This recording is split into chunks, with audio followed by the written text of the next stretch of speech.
This is the big one. This is probably the most commonly asked question in the category of co-sleeping. What's going on, everybody? Welcome back to the Deal Family Vlog. So happy you decided to watch this video. So the topic of this one is going to be one of the biggest topics we cover, co-sleeping. Everybody's like, oh, what a weirdo family. Yeah, it's been like 7 months since we posted a video on this. A lot of things have changed. A lot of people are still asking, so it's like, hey, let's give the people an update as they so totally deserve.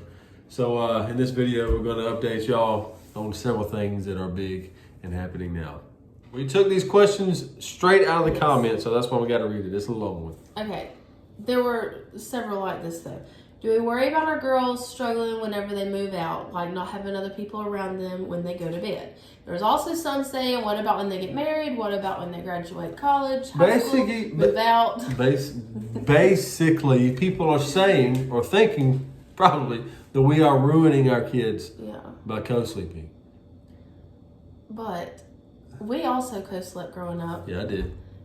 And I ain't scared to say I know it. tons of people who have co-slept and they move out on their own and they're just fine. So it's not really, I don't worry about that at all. I slept by myself in many crazy, weird predicaments because I was in the army. Me, when I was a kid, I would be like 10, 11, 12. Me and my brother go jump into bed and my parents' bed, pass out, and my parents would wake us up. Well, hey, get on up to your bed. Once we got to a certain size, but hey, dude, get out of here. No, I'm not worried about it. Here's the thing. Okay, when we talk about are we ruining our kids with co-sleeping, when they get off on their own, are they going to be able to sleep by themselves without people surrounding them or whatever? Sarah, our 4-year-old, She's 5. She's 5 now? Brandon, she's in kindergarten. Oh my God. Yeah. Anyways, I don't think Sarah worries about that as much. Yeah. She still wants us to snuggle. Okay, for instance, like 2 different scenarios. When Sarah Grace is on the couch and she's really tired, she'll say, "Hey, Mom, Dad, come over here and sit on the couch with me." Yeah. And you sit down, and you don't have to be like, hold me necessarily, and then she's out. She's passed out. Mackenzie, on the other hand, she has to feel super secure, which I understand because when she takes that processor off, it's lights out, sound off, completely. But she likes to sleep in complete darkness. She does like darkness. She does not want any light whatsoever. Maybe a little bit afraid, but I don't think that's completely because she's deaf. All right, so a lot of people think that Mackenzie, being her age, which she's 11 now, they think that she's kind of playing us, and saying, "Oh, I don't want to sleep by myself," or whatever, to getting us to let her sleep in the big bed or whatever. Who cares? Whatever, dude. If she is, okay. Most nights she will sleep in her bed, which is it's literally at the foot of our bed. It's touching our bed.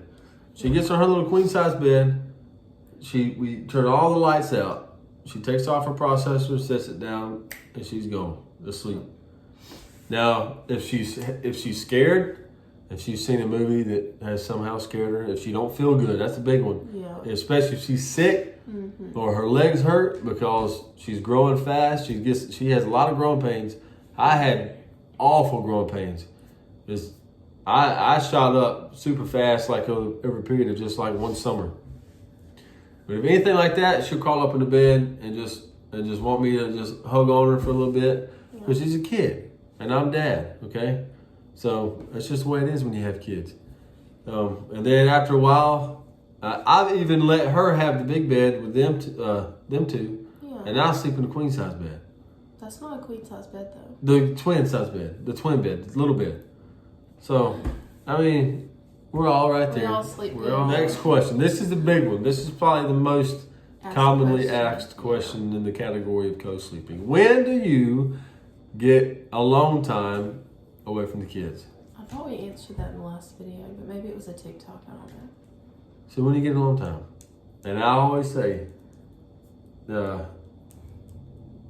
the room where we sleep is not the only room in And the they house. don't go to bed at the same time. That We do not go to bed. We don't. Okay, if you're Sometimes, co-sleeping not family, mostly not. Dad's tired. Everybody get ready for bed. Everybody's got to go to bed.